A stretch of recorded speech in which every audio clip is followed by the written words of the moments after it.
I had, I want to say, 4 big focuses with improving my swimming. I really caught Mel's attention there when I said but. So the overall length of my body has become longer.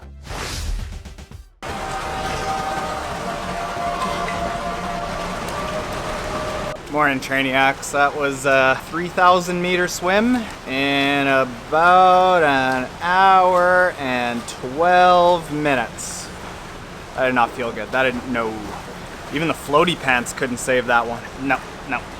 Oh. You know what I forgot about until like yesterday is that almost to the year we have 2016 December swimming Taren and 2017 December swimming Taren on video. Side by side, exact same shot. I think, let's look it up. Let's see what 12 months of work ends up resulting in.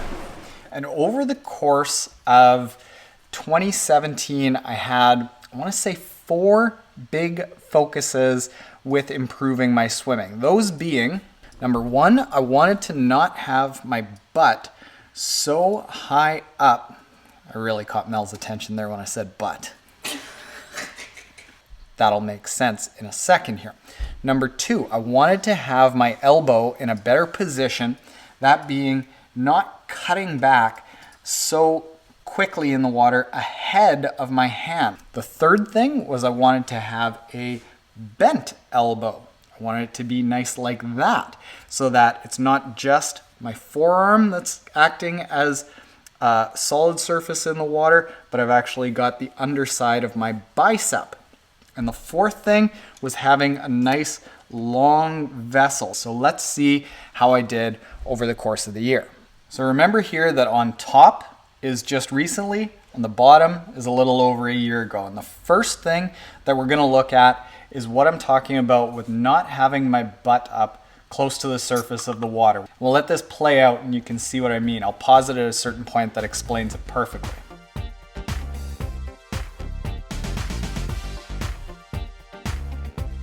So I'm gonna pause it right there and you can see exactly what I'm talking about.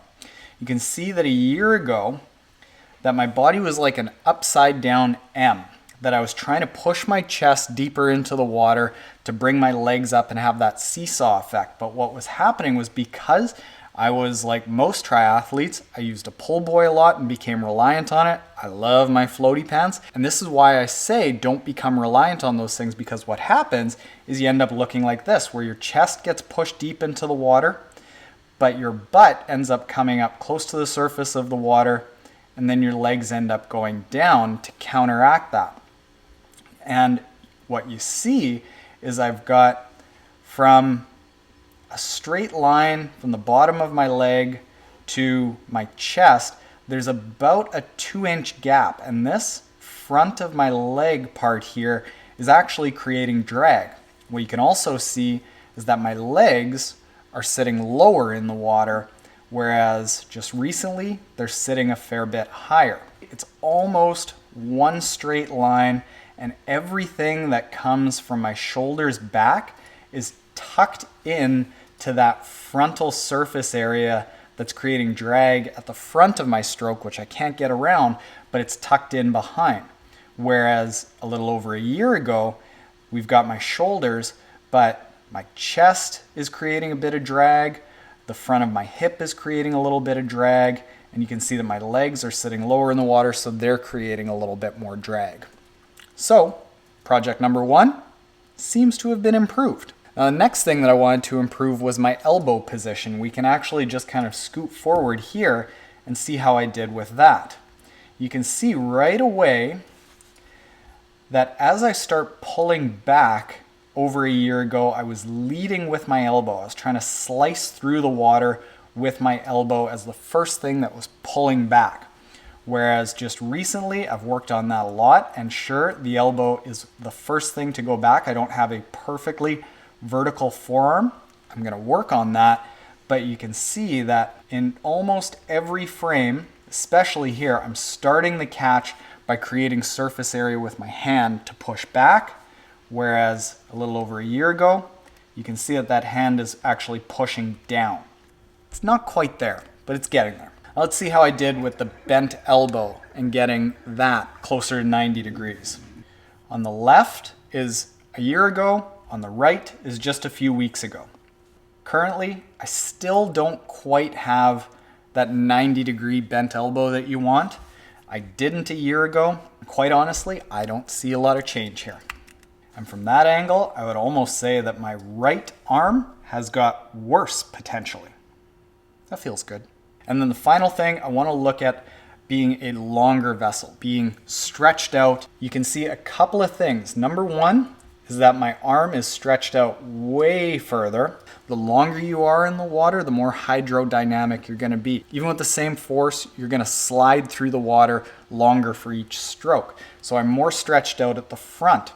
In addition to that, what you can see is that basically my feet are cut off at almost the same point. The camera angle is closer a year ago, but the total length from my fingertips back towards the end of my feet is kind of close to the same distance. So the overall length of my body has become longer. We can see this in another angle.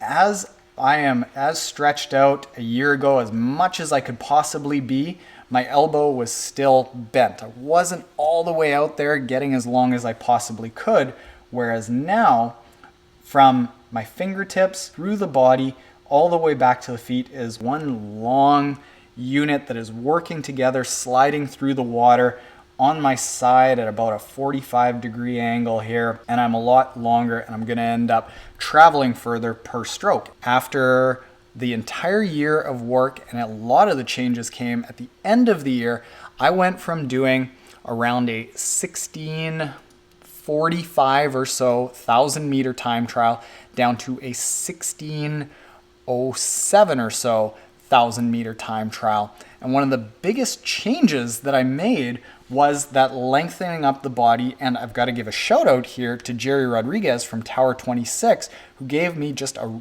couple really easy drills in the podcast that we did with him that were so straightforward that I was able to easily understand them and apply them in the few weeks before this footage happened. I've been in contact with Jerry. We've kind of developed a friendship, like bromance. Big fan, Jerry. And he actually just came out with his Foundations swim program. And I would say this works really well for people who have gone through my swim drill program and they're comfortable in the water, and then they're looking at just developing into a really good, competent swimmer. Jerry has a lot of techniques and explanations of drills that are very easy to understand, because in my case, all he had to say was, well, practice vertical kicking and remember that long stretched out feeling that you get when you're vertical kicking, and then transfer that into the horizontal movement. And that was like instantly. I'd been working on this for years, but within days, I was able to stretch myself out. So they just launched their Foundations swim program. And what I worked out with Jerry is I said, hey, let's do my followers a solid here. You can get a 1-week free trial to check out all of Jerry's plans at coaching.tower26.com. Enter the code T26-Taren, and you can get a 1-week free trial to their $75 a month plan.